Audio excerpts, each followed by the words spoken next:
Social media के इस YouTube platform Shri Krishna IAS अड्डा चैनल में स्वागत है आप सभी का। जैसा कि बीपीएससी 17वीं के लिए हम प्रैक्टिस सेट सीरीज शुरू किए थे, तो उसी में का प्रैक्टिस सेट सीरीज का प्रथम जो पार्ट है, प्रथम वीडियो है, उसमें का तीसरा पार्ट है। तो तीसरा पार्ट में स्वागत है आप सभी का। तो चलिए शुरुआत करते हैं तीसरे पार्ट यानी 101 नंबर प्रश्न से। तो 101 नंबर प्रश्न है कि 2011 की जनगणना के अनुसार शहरीकरण के बढ़ते स्तर के अनुसार बिहार के निम्न जिलों की का सही क्रम चुनें। तो ये सही क्रम चुनना है, यानी सबसे ज़्यादा सबसे कम शहरीकरण, उसके बाद उससे ज़्यादा शहरीकरण या और सबसे ज़्यादा शहरीकरण। तो सबसे ज़्यादा शहरीकरण के मायने में पटना है, उसके बाद मुंगेर है और उसके बाद नालंदा है, यानी ए नंबर सही हो जाएगा। तो 2011 की जनगणना के अनुसार बिहार में शहरीकरण के मामले में शीर्ष 3 जिले क्रमशः पटना, मुंगेर और नालंदा हैं। पटना जिले में शहरीकरण का उच्चतम स्तर 44.3%, उसके बाद मुंगेर 28.3% और नालंदा में 26.2% का स्थान है, यानी सबसे ज़्यादा पटना जिले में शहरीकरण है, उसके बाद मुंगेर में है और उसके बाद नालंदा में है। अगले प्रश्न की ओर चलते हैं। अगला प्रश्न है कि बिहार में पंचायत निकायों में महिलाओं को 50% आरक्षण किस वर्ष प्रदान किया गया? तो इसका सही जवाब 2006 होगा, क्योंकि 2006 में ही बिहार में जो कि पंचायत निकायों में महिलाओं के लिए आरक्षण है, जो कि आरक्षण की व्यवस्था संविधान के अनुच्छेद 243 डी के तहत पंचायती राज संस्था में आरक्षण है और इसमें 33% की आरक्षण की व्यवस्था है। कितना? 33%। लेकिन बिहार ने ऐसा पहला राज्य है जो कि 50% किया है, कब? 2006 में। अगले प्रश्न की ओर चलते हैं। अगला प्रश्न है कि बिहार के किस कृषि जलवायु क्षेत्र में जिलों की संख्या सबसे अधिक है? यानी बिहार में कृषि जलवायु क्षेत्र में विभाजित किया गया है कि जितने जलवायु क्षेत्र हैं, उन सभी जलवायु क्षेत्रों में सर्वाधिक जिले किस जलवायु क्षेत्र में है? तो इसका सही जवाब है उत्तर पश्चिम। उत्तर पश्चिम यानी जो बिहार की अगर एक मोटा-मोटी मैप देखेंगे चतुर्भुजाकार है, तो इस वाले जो क्षेत्र में है, इस वाले क्षेत्र में 13 जिले को शामिल किया गया है। कौन-कौन है? उत्तर पश्चिम में 13 जिले शामिल हैं, ये हैं सारण, सिवान, गोपालगंज, पूर्वी चंपारण, पश्चिमी चंपारण, शिवहर, सीतामढ़ी, मधुबनी, दरभंगा, वैशाली, मुजफ्फरपुर, समस्तीपुर और बेगूसराय। ये सभी 13 जिले शामिल हैं उत्तर पश्चिम में। अगले प्रश्न की ओर चलते हैं। अगले प्रश्न है कि निम्न में से जनजाति और जिले का कौन सा सही युग्म नहीं है? ए है संथाल बांका, बी है मुंडा जमुई, सी है उरांव सुपौल और डी है खरवार भागलपुर। तो मुंडा जमुई सही नहीं है, क्योंकि संथाल जो जनजाति है वो बांका क्षेत्र में, और ये सर्वाधिक जो है कि ये कटिहार जिले में पाए जाते हैं संथाल। लेकिन ये भी सही है, संथाल बांका, उरांव सुपौल और खरवार भागलपुर में। इसके विस्तार से देख लेते हैं कि मुंडा जनजाति उत्तर बिहार के कुछ जिलों में फैले हैं, यानी मुंडा जनजाति कहाँ है? उत्तर बिहार में। बिहार कौन से बिहार में? उत्तर बिहार में। और में कटिहार जिले में इन जनजाति का जो आबादी है 4.5% है। अगला प्रश्न है कि बिहार के निम्न में से किस जिले में पिडमोंट, यानी पिडमोंट को हिंदी में अगर कहा जाए, अगर यही हिंदी शब्द दिया रहता तो आसानी से समझ में आ जाता। पर्वत पादीय मिट्टी कहा जाता है। पर्वत पादीय पर्वत के समीप कौन सा है? पश्चिमी चंपारण जिला, ये जो कि नेपाल के तराई में सटा हुआ है। तो पश्चिम चंपारण जिला जो कि है, पिडमोंट दलदली मिट्टी पाई जाती है। इस प्रकार की मिट्टी बिहार के पश्चिमी चंपारण क्षेत्र में और धान की खेती के लिए सर्वोत्तम माना जाता है। अगला प्रश्न है कि आर्थिक सर्वेक्षण 2023-24 के अनुसार बिहार सकल राज्य घरेलू उत्पाद जीएसडीपी स्थिर मूल्य पूछा है। स्थिर मूल्य पर कितने प्रतिशत बढ़ने का अनुमान है? प्रश्नों को सावधानी पूर्वक पढ़ना बहुत ही अनिवार्य है। यहाँ पे स्थिर मूल्य दिया है। स्थिर मूल्य कब मापा जाता है? 2011-12 के अनुसार। ठीक है। एक वर्तमान मूल्य होता है जो कि जिस वित्तीय वर्ष के लिए पूछा जा रहा हो, उस वित्तीय वर्ष का मूल्य पर। तो ये अगर स्थिर मूल्य पूछेगा तो 10.6%, और अगर वर्तमान मूल्य पूछे तो 15.5% जीएसडीपी बढ़ने का अनुमान है। और 10.6% अगर बढ़ता है तो कितना हो जाता है? 4.4 लाख करोड़ रुपए का। अगर वही 15.5% बढ़ता है तो 7.5 लाख करोड़ रुपए का अनुमान होगा। ये इकोनॉमिक सर्वे से है, बहुत इम्पोर्टेंट है, बिहार इकोनॉमिक सर्वे। अगला प्रश्न है कि आर्थिक सर्वेक्षण 2023-24 के अनुसार बिहार का राजकोषीय घाटा जीएसडीपी का कितना प्रतिशत है? यानी जीएसडीपी का कितना प्रतिशत अगर बिहार का राजकोषीय घाटा होगा? ऑप्शन ए है 3.9%, 6.0% और 1.5% और 8.5%। तो इसका सही जवाब है 6.0%। यानी राजकोषीय घाटा कितने रुपए का है? 44,823 करोड़ रुपए, जो कि जीएसडीपी का 6% है। ठीक है, यहाँ देखिए राजस्व घाटा दिया है 11,000 समथिंग करोड़ रुपए है, जो कि 1.5% ऑफ जीएसडीपी है। राजकोषीय घाटा 6% ऑफ जीएसडीपी है, 44,823 करोड़ रुपए का। प्राथमिक घाटा 29,640 करोड़ रुपए, जो कि 3.9% ऑफ जीएसडीपी। ये हमेशा जीएसडीपी पर ही निकाले जाते हैं। अगला प्रश्न है कि आर्थिक सर्वेक्षण 2023-24 के अनुसार बिहार की फसल और जिलों के संबंध में निम्न कथन पर विचार करें। विचार करना है, रोहतास में चावल की उत्पादकता उत्पादकता यानी जितने क्षेत्रफल भूमि है उस पर कितना उपज रहा है, ये पूछ रहा है, ये कह रहा है ये उत्पादकता होता है। तो रोहतास में चावल की उत्पादकता सबसे अधिक है, ये तो सही है। मधुबनी में गेहूं की उत्पादकता सबसे कम है, तो मधुबनी में गेहूं की उत्पादकता सबसे कम है, ये तो गलत है। जमुई में चावल की उत्पादकता समय सबसे कम है, ये भी गलत है, यानी केवल एक सही है। अब देखिए चावल की उत्पादकता सर्वाधिक कहाँ पे है? सर्वाधिक उत्पादन यानी अगर देखिए क्षेत्रफल अगर ज़्यादा होगा तो उत्पादन ऑब्वियस ज़्यादा होगा। अगर उत्पादकता ज़्यादा होगा और क्षेत्रफल भी ज़्यादा है तो सबसे अधिक उत्पादन भी होगा। तो ये रोहतास में क्षेत्रफल भी ज़्यादा है और उत्पादकता तो वैसे ही ज़्यादा है, इसलिए यहाँ पे उत्पादन भी सबसे ज़्यादा होता है। तो ये उत्पादकता हो गया, ये उत्पादन हो गया। और सबसे कम उत्पादकता मधुबनी। इसी तरह गेहूं की देखा जाए तो गेहूं में सर्वाधिक उत्पादन कौन करता है? रोहतास। सबसे कम अधिक उत्पादकता खगड़िया का है। जमुई, यहाँ क्षेत्रफल खगड़िया से ज़्यादा है रोहतास का, इसलिए यहाँ उत्पादन अधिक होता है। लेकिन उत्पादकता अगर देखा जाए तो खगड़िया में ज़्यादा है और जमुई में सबसे कम है। मक्का जो है, मक्का का उत्पादन सबसे अधिक औरैया में होता है, क्योंकि उत्पादकता भी यहाँ सबसे अधिक है। दाल जो है पटना जिला में सबसे अधिक उत्पादन होता है, लेकिन बेगूसराय में उत्पादकता सबसे ज़्यादा है। अगला प्रश्न है कि बिहार का कथन देखें, बिहार का पहला चीनी उद्योग 1908 में, ये 1908 में मढ़ौरा, मढ़ौरा कहाँ है? सारण में। तो ये मढ़ौरा में 1908 में नहीं बल्कि 1904 में, सॉरी 1904 में हुआ था स्थापना चीनी उद्योग का, बिहार में सबसे पहली बार। आर्थिक सर्वेक्षण 2023-24 के अनुसार बिहार में केवल 13 चालू चीनी मिले हैं, ये तो बिल्कुल ही गलत है, ये भी गलत है। 13 नहीं, केवल 11 तो हैं चीनी मिल, लेकिन उनमें से 9 चालू हालात में है, 9 चालू हालात में है, तो ये तो 13 दिया है, ये तो बिल्कुल गलत है। आर्थिक सर्वेक्षण 2023-24 के अनुसार बिहार में चीनी का उत्पादन 62.74 लाख क्विंटल हुआ है, ये सही है। यानी उनमें से कितने सत्य हैं? तो केवल एक सही है। ध्यान से देखा जाए तो 1904 में मढ़ौरा सारण में स्थापित किया गया था। आर्थिक सर्वेक्षण 2023-24 के अनुसार बिहार में 11 चीनी मिल हैं, जिनमें से 9 चालू हैं। आर्थिक सर्वेक्षण 2023-24 के अनुसार बिहार में चीनी का उत्पादन 62.74 लाख क्विंटल हुआ है और इन्हीं चीनी मिलों से 1,11,624 किलो लीटर इथेनॉल का उत्पादन भी किया गया है, जो कि कृषि रोड मैप का परिणाम है। और इसी के तहत अब गुड़ को भी प्रोत्साहन दिया जा रहा है। अगला प्रश्न है कि ये मिलान करना है कि फर्टिलाइजर कॉर्पोरेशन ऑफ इंडिया, तो फर्टिलाइजर बरौनी में है। रेलवे इंजन कारखाना, अगर देखिए रेल व्हील फैक्ट्री जो कि है बेला में है, वैगन ये मोकामा में है और ये इंजन कारखाना मधेपुरा में है।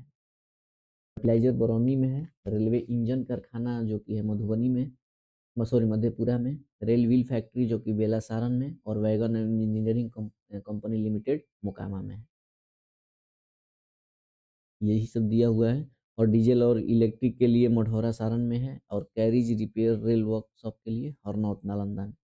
अगला प्रश्न है कि मेनका मलिक को किस कार्य के लिए वर्ष 2023 का साहित्य अकादमी और पुरस्कार प्रदान किया जाएगा? मेनका मलिक हैं, इनको किस कार्य के लिए?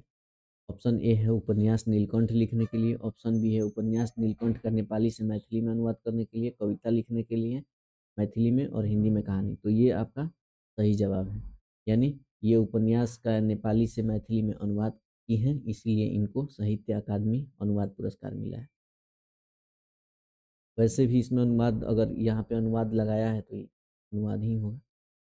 अगला प्रश्न है कि विश्व वायु गुणवत्ता रिपोर्ट 2023 के अनुसार कौन सा शहर PM 2.5 में दुनिया का सबसे प्रदूषित क्षेत्र बन गया है? ऑप्शन ए है पटना, बेगूसराय, मुजफ्फरपुर, गया। इसका सही जवाब बेगूसराय होगा। इसकी कौन सा संस्था इसका वायु प्रदूषण का रिपोर्ट जारी करता है? तो स्विस संगठन IQ एयर यही जारी करता है। इसमें बिहार का बेगूसराय जो कि दुनिया का सबसे प्रदूषित क्षेत्र बन गया, ये हमारे लिए शर्म की बात है। अगला प्रश्न है कि हाजीपुर में निर्मित भगवान शिव की 167 फीट ऊंची प्रतिमा का नाम क्या है? तो इसका द्वारिका कैलाश धाम नाम रखा गया है, जो कि 167 फीट ऊंची है, 167 फीट ऊंची है, हाजीपुर में है, और यह सरसई सरोवर के तट पर है, भगवान शिव की कुल के लिए समर्पित है, और इसका नाम द्वारिका कैलाश धाम दिया गया है। अगला प्रश्न है कि बिहार के किस अस्पताल में ने आधुनिक फेमटो लेजर मशीन का उपयोग करके जटिल मोतियाबिंद सर्जरी शुरू की है? तो इसका सही जवाब होगा IGIMS पटना। IGIMS पटना ने जटिल मोतियाबिंद के लिए सर्जरी शुरुआत की है, जो कि इंदिरा गांधी के नाम पे रखा गया है। IGIMS पूरा नाम है। ये फेमटो लेजर जो है मशीन से जटिल सर्जरी मोतियाबिंद क्या करने वाली है। अगला प्रश्न है कि डेस्टिनेशन बिहार एक्सपो 2024 के संबंध में निम्न कथन पर विचार करना है। इसकी शुरुआत बिहार के मुख्यमंत्री नीतीश कुमार ने पटना स्थित बिहार संग्रहालय में, ये तो गलती है, पटना के गांधी मैदान में किए थे, संग्रहालय में नहीं, तो ये गलत हो जाएगा। इसका आयोजन बिहार उद्योग संघ और confederation of real estate developers association of India, ये सही जवाब है, और ये सही कथन है। तो पूछ रहा है कि इनमें से कौन सा कथन सही है? तो केवल 2 सही है। इसका उद्घाटन गांधी मैदान पटना में नीतीश कुमार द्वारा ही किया गया था। इसका आयोजन बिहार इंडस्ट्रीज एसोसिएशन और confederation of real estate developer association of India के द्वारा किया गया। अगला प्रश्न है कि कथन है कि बिहार में चलाया जा रहा मिशन दक्ष अभियान दिव्यांग जनों को कौशल प्रदान करने से संबंधित है। ये तो बिल्कुल गलत बात है। दक्ष जो अभियान है, ये पढ़ाई में कमज़ोर बच्चों के लिए 45 मिनट की एक अलग से घंटी चलाई जा रही है, ये मिशन दक्ष बतलाता है। अगला है कि भारतीय अंतर्देशीय जलमार्ग प्राधिकरण द्वारा गंडक नदी को जलमार्ग अंठावन, सॉरी यहाँ गंडक नहीं कोसी होगा, यानी ये भी गलत है, ये भी गलत है। कौन सा कथन गलत है? यानी दोनों कथन गलत है, जो कि 25 लाख बच्चों के लिए उपलब्ध है, जो कि विशेष कक्षा, जो कि कमज़ोर हैं, उनके लिए अलग से एक घंटी है। और भारतीय अंतर्देशीय जलमार्ग प्राधिकरण द्वारा कोसी नदी को जलमार्ग अंठावन घोषित किया गया है। अगर IPL 2024 में विजयी कोलकाता नाइट राइडर्स KKR के सदस्य जो साकिब हुसैन हैं, बिहार के किस जिले से हैं? तो ये गोपालगंज जिले से हैं, बहुत हाईलाइटेड थे उस समय। गोपालगंज के तेज गेंदबाज साकिब हुसैन जो हैं IPL 2024 में विजयी, उन्हें 20 लाख में खरीदा गया था। तो जितने भी प्लेयर हैं जो IPL में हाईलाइट होते हैं और खासकर बिहार के हों, तो उन्हें एक बार ज़रूर ध्यान में रखें। यूनेस्को ने किस शहर को भारत का पहला सिटी ऑफ लिटरेचर साहित्य शहर घोषित किया गया है? तो ये कोझिकोड है। इसके इसके बारे में विस्तार से देखते हैं कि यूनेस्को जो है ये केरल के कोझिकोड शहर को भारत का पहला सिटी ऑफ लिटरेचर साहित्य शहर जिसे कहा गया है, ये घोषित किया है। अक्टूबर 2023 में कोझिकोड को यूनेस्को क्रिएटिव सिटीज नेटवर्क को साहित्य श्रेणी में स्थान प्राप्त हुआ था। 500 से ज़्यादा पुस्तकालय वाला कोझिकोड शहर प्रसिद्ध मलयालम लेखक TS वासुदेवन नायर जो हैं सहित अन्य जितने भी साहित्यकार हैं, उनके समर्पण के लिए इस शहर को साहित्यिक शहर का दर्जा प्रदान किया है। अगला प्रश्न है कि इनको मिलाना है, तो बहदीन खलम महोत्सव कहाँ मनाया जाता है? बहदीन खलम ये मेघालय में। लोंगटे महोत्सव ये अरुणाचल प्रदेश में मनाया जाता है। फूलदेई ये उत्तराखंड में मनाया जाता है और नुआखाई उड़ीसा में मनाया जाता है। अगला प्रश्न है कि भारत ने किस वर्ष तक परमाणु ऊर्जा क्षमता को 1 लाख मेगावाट तक बढ़ाने का लक्ष्य निर्धारित किया है? विकसित भारत जो जिसका लक्ष्य रखा गया है उसी के समय तक परमाणु ऊर्जा क्षमता को हम लोग 1 लाख मेगावाट तक बढ़ाने का लक्ष्य निर्धारित किए हैं, जो कि इसका वर्ष है 2047। 100 साल पूरे होने की, आज़ादी के 100 साल के उपलक्ष्य में भारत ने वर्ष 2047 तक परमाणु ऊर्जा क्षमता को 1 लाख मेगावाट तक बढ़ाने का लक्ष्य निर्धारित किया है। अगला प्रश्न है कि 33वें ग्रीष्मकालीन ओलंपिक खेल संबंध में निम्न कथनों पर विचार करें। ये कथन है कि 3 ग्रीष्मकालीन ओलंपिक की मेजबानी करने वाला पेरिस पहला देश, गलत बात है। अभी इससे पहले वो ब्रिटेन भी किया हुआ है। इसका थीम गेम्स वाइड ओपन, ये तो सही है। समापन समारोह में भारत का ध्वजवाहक मनु भाकर तथा नीरज चोपड़ा थे। मनु भाकर और नीरज चोपड़ा ये तो गलत बात है, ये नहीं थे।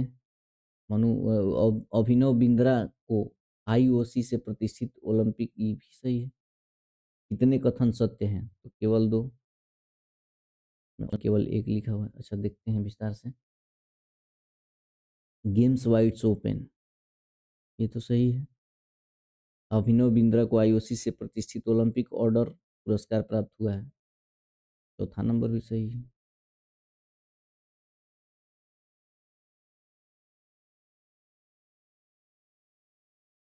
देखते हैं।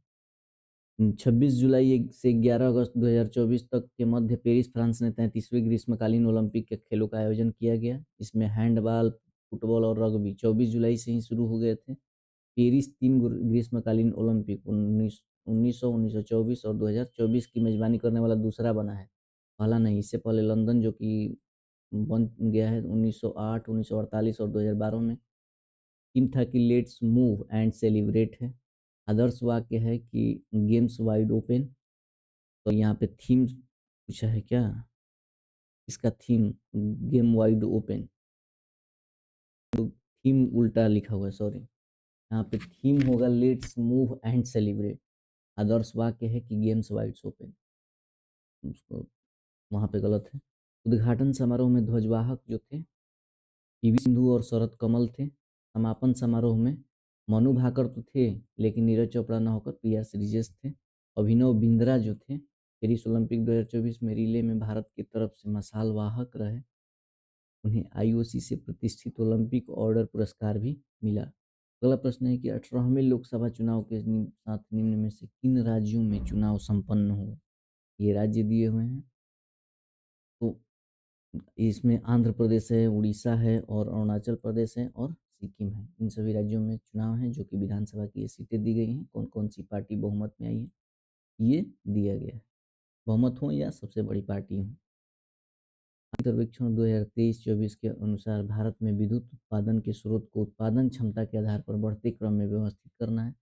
तो सबसे पहले यहाँ पे यही समझिए कि भारत में सबसे ज़्यादा तापीय ऊर्जा है और तापीय ऊर्जा के लिए कोयला इस्तेमाल होता है। तो ये कोयला हो जाएगा 1 नंबर पे सबसे ज़्यादा, यानी सबसे अंतिम में होगा ये। तो कोयला 1 नंबर पे इसमें है, इसमें है और इसमें है। इसके बाद हो जाएगा आपका सौर ऊर्जा 2 नंबर पे, ये 1, तो ये सी हो गया। उसके बाद सौर ऊर्जा के बाद हो जाएगा बड़ी हाइड्रो, जो कि हाइड्रो इलेक्ट्रिक पावर प्लांट है, जो कि नदियों के जल से बनाया जाता है, तो ये आती हैं। फिर इसके बाद पवन ऊर्जा, उसके बाद गैस होगा। तो अब इसका ये दिया हुआ है कि कितना किसका क्षमता है, इसको एक बार नोट करके याद कर लीजिएगा।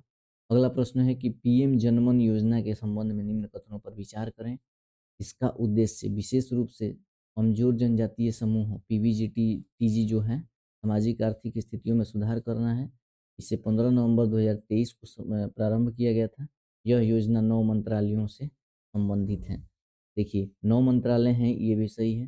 15 नवंबर 2023 को शुरू किया गया था, ये भी सही है और ये भी सही है। क्या पूछा है कि कौन-सा सही है, तो ये तीनों सही है। पीएम जनमन जो है कि आदिवासी न्याय महाअभियान 15 नवंबर 2023 को जनजातीय गौरव दिवस पर शुरू किया गया। 9 मंत्रालयों के माध्यम से 11 महत्वपूर्ण कार्यों पर ध्यान केंद्रित करता है। अवधि 2023-24 से 25-26 तक है। कुल परिव्यय है जो कि 24,104 करोड़। उद्देश्य है कि विशेष रूप से कमजोर जनजातीय समूहों की सामाजिक आर्थिक स्थितियों में सुधार करना।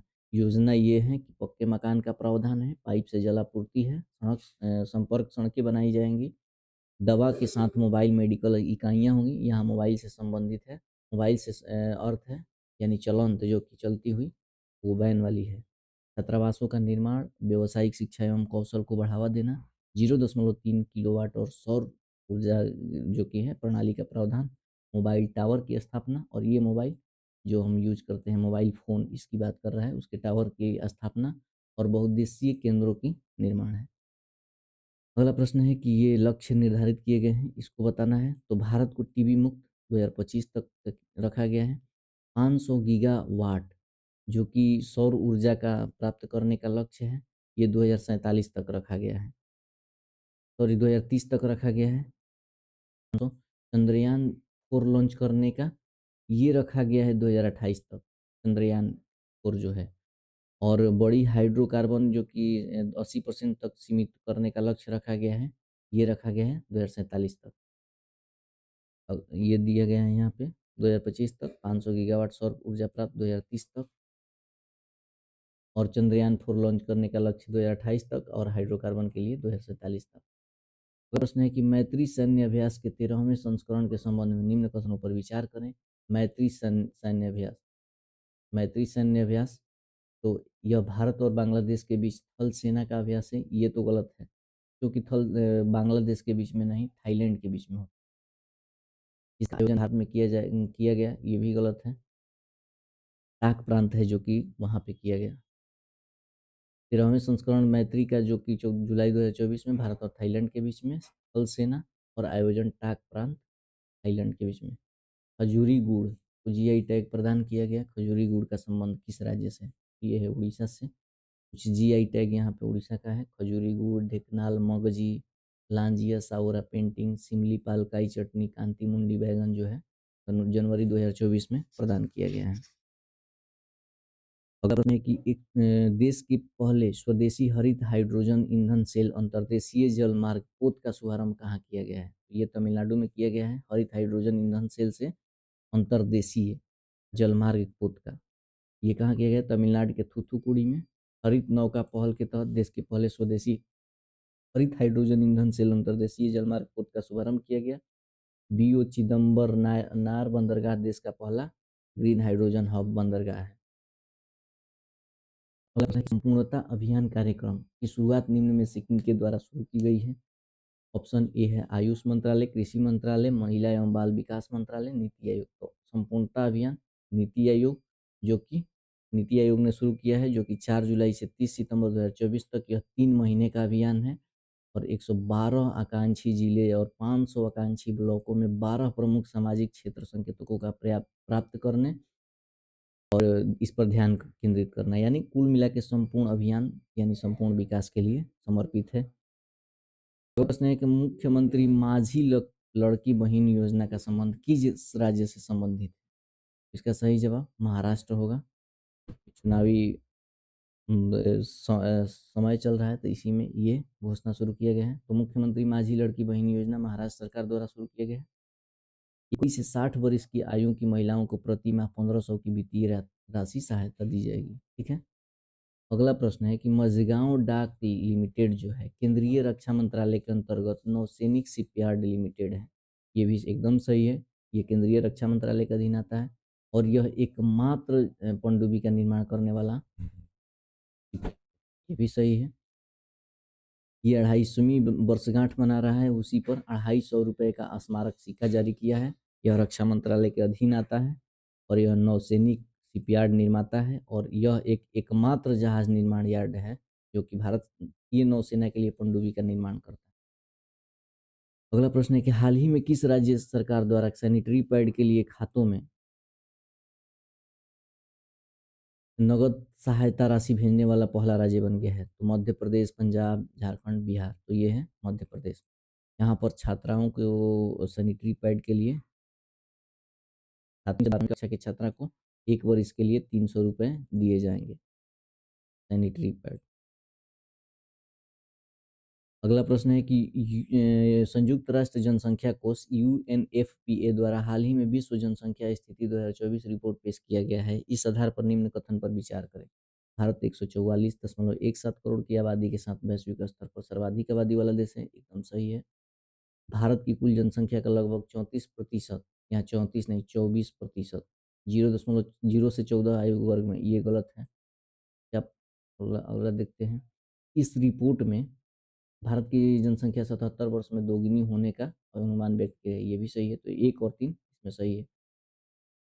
यूनाइटेड नेशन जो कि जनसंख्या कोष है, इसके द्वारा जो कि स्थिति पर जनसंख्या स्थिति 2024 रिपोर्ट पेश किया गया है, इस पर एक बार नज़र डालते हैं कि भारत 144.17 करोड़ की आबादी के साथ वैश्विक स्तर पर सर्वाधिक आबादी वाला देश है।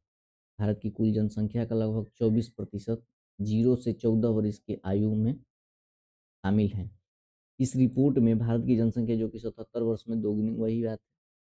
अगला प्रश्न है कि इंटरनेशनल लंबर ऑर्गेनाइजेशन और इंस्टीट्यूट ह्यूमन डेवलपमेंट द्वारा जारी भारत रोजगार रिपोर्ट प्रकाशित किया गया है।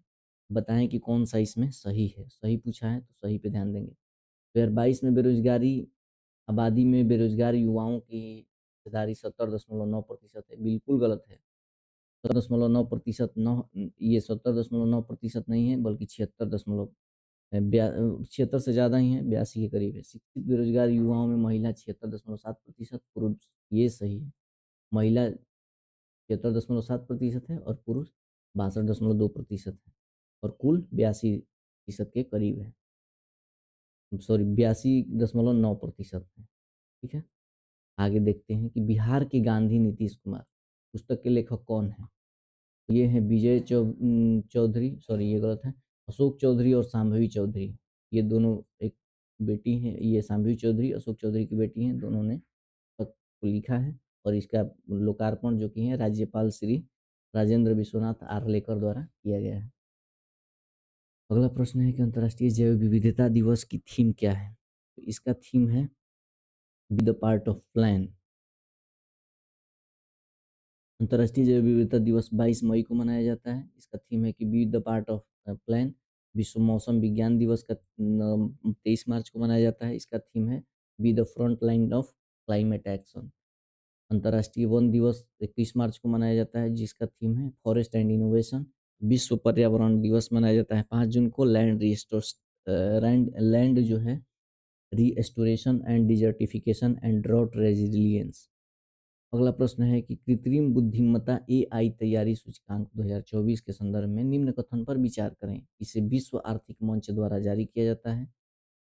तो ये तो सही है। इसमें प्रथम स्थान सिंगापुर का है। इसमें भारत का सूचकांक 72वीं है, ये भी सही है। और ये भी सिंगापुर वाला भी सही है। यानी ये विश्व आर्थिक मंच द्वारा नहीं जारी किया जाता है, IMF यानी अंतर्राष्ट्रीय मुद्रा कोष द्वारा जारी किया जाता है। तो असत्य कथन पूछा था, तो यही असत्य कथन है। अगला प्रश्न, कोप 30 संयुक्त राष्ट्र जलवायु परिवर्तन सम्मेलन 2025 का आयोजन कहाँ होगा। तो अजरबैजान, ब्राजील, कनाडा और संयुक्त अरब अमीरात। तो इसका सही जवाब ब्राजील होगा। कोप के बारे में ये पूरा विस्तार से दिया गया है। 28वीं हुआ था दुबई में, 29वीं बाकू अजरबैजान में और 30वीं बेल्ले ब्राजील में हुआ था। अगला प्रश्न है कि 26 जनवरी 2024 को मनाए गए 75वें गणतंत्र दिवस के संदर्भ में निम्न कथनों पर विचार करें। थीम है कि विकसित भारत और भारत का लोकतंत्र की मातृका, ये तो सही है। मुख्य अतिथि फ्रांस के राष्ट्रपति इमैनुअल मैक्रोन, ये भी सही है। और जो कि सर्वश्रेष्ठ झांकी भारत लोकतंत्र, ये भी सही है, संस्कृति मंत्रालय को मिला था। राज्यों के सर्वश्रेष्ठ झांकी का पुरस्कार यूपी नहीं बल्कि उड़ीसा को मिला था। तो प्रमुख बातें इसको विस्तार से देखते हैं। इसमें थीम विकसित भारत और भारत लोकतंत्र की मातृका, मुख्य अतिथि फ्रांस के इमैनुअल मैक्रोन, सर्वश्रेष्ठ झांकी संस्कृति मंत्रालय को, और राज्यों में सर्वश्रेष्ठ उड़ीसा को मिला था। अगला प्रश्न है, महिला लेखिका और परोपकारी सुधा मूर्ति, इनके पति हैं नारायण मूर्ति, को अंतर्राष्ट्रीय महिला दिवस के अवसर पर भारत के राष्ट्रपति द्वारा राज्यसभा के लिए नामित किया गया है। ये तो एकदम बिल्कुल सही है। वर्ष 2024 में सुधा मूर्ति को पद्म भूषण से सम्मानित किया गया है, ये गलत है। इनको 2023 में सम्मान मिला था। तो ये है वर्ष 2023 में सुधा मूर्ति को मिला है और इन्हें भारत के राष्ट्रपति द्वारा राज्यसभा के लिए नामांकित किया गया है। और ये नामांकन 80(3) के तहत राज्यसभा में राष्ट्रपति द्वारा, जो कि विशेष क्षेत्र में अनुभव रखने वाले 12 व्यक्तियों को मनोनीत किया जाता है, इन्हीं में से ही इन्हें किया गया है। अब बाकी जो भी 10 प्रश्न हैं वो मैथ का है, तो मैथ का एक बार प्रश्न आप लोग देख लीजिए और इसको सॉल्व करने का प्रयास कीजिए। 141 नंबर ये है, प्रॉफिट और लॉस का है, ये जो कि क्लॉक के लिए है। और अगला प्रश्न है कि 45, ये भी नींबू, जो कि हानि और लाभ का है, प्रॉफिट एंड लॉस का। और ये जो है देख लीजिए, ये भी देख लीजिए। और ये भी फिर प्रॉफिट और लॉस का ही है, यानी प्रॉफिट और लॉस का इसमें बहुत ज़्यादा सेट किया गया है। ये भी स्पीड का है, स्पीड टाइम डिस्टेंस का। ये हो गया आपका, ये भी तो ही है। ये चार्ट हो गया जो कि पाई चार्ट है, और ये लॉग का है। और एक प्रश्न जो कि है द्विघात समीकरण से है। पूरी तरह से एक प्रैक्टिस सेट का सीरीज समाप्त हो रहा है। तो कैसा लगा कमेंट बॉक्स में अवश्य बताइए। और हाँ, 17वीं के लिए तैयारी को निरंतर जारी रखें। अगला वीडियो बहुत जल्द ही। इस सीरीज में अंत तक बने रहने के लिए धन्यवाद। का समय शुभ हो।